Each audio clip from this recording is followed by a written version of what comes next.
নমস্কার বন্ধুরা, প্রচণ্ড গরম পড়েছে। এই গরমে একটু হালকা পাতলা এরকম বড়ার ঝোল হলে কেমন হয়। চলো আজকে এটাই রেসিপি বানাবো। প্রথমে ডাল আর একটু ছোলার ডাল নিয়েছি, এটাকে পেস্ট করে নিয়েছি। এর মধ্যে আদাও বার দিয়েছি এর মধ্যে।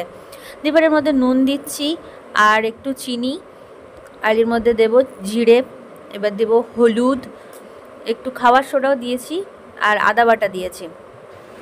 আর হলুদ আর কাঁচা লঙ্কা বাটা এর মধ্যে অলরেডি দেওয়া আছে। এবারে এর সঙ্গে ভালো করে ফাটিয়ে নিতে হবে, প্রায় 5 থেকে 10 মিনিটের মতো ফাটিয়ে নিতে হবে, যাতে বড়াগুলো ভালো করে নরম হয়। এবারে ফাটিয়ে নেওয়ার পরে চলে এসছে সবজির মধ্যে ছিল ঝিঙে, পটল, আলু।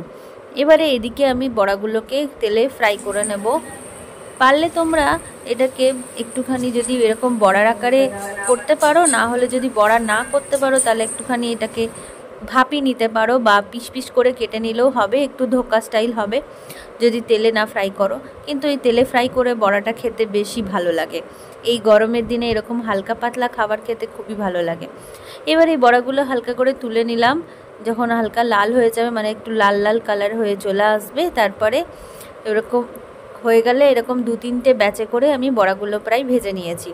এবার তোমরা বড় ছোট তোমাদের মতো আকারে বড়াগুলো করে নিতে পারো।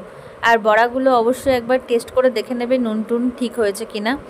না হলে তার আগে আগেই প্রথমে 1-2টো বড়া ভেজে দেখে নেবে, না হলে নুনের প্রবলেম হতে পারে, না হলে ঝোলে একটু নুন দিয়ে দিলেও হয়ে যাবে।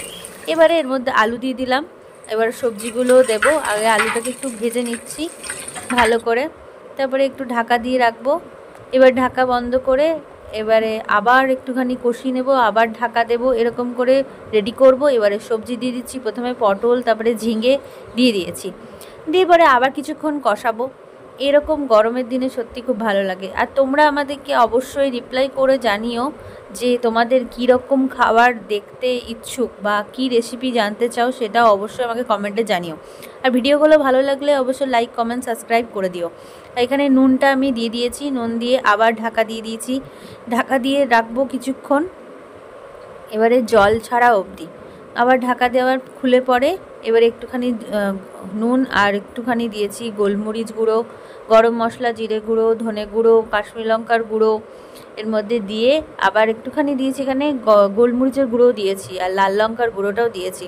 তোমরা যদি লাল লঙ্কার গুঁড়ো না খেতে চাও তাহলে স্কিপ করে দিতে পারো, এখানে কাঁচা লঙ্কাও দিতে পারো। আর একটু জল দিয়ে ভালো করে কষিয়ে নেব। এবারে ওপর থেকে আমি টমেটোটা দিয়ে দিয়েছি। টমেটো দিয়ে আবার কিছুক্ষণ ঢাকা বন্ধ করে রাখবো, যাতে টমেটোটা গলে যায় আর সবজিগুলো সেদ্ধ হয়ে যায়।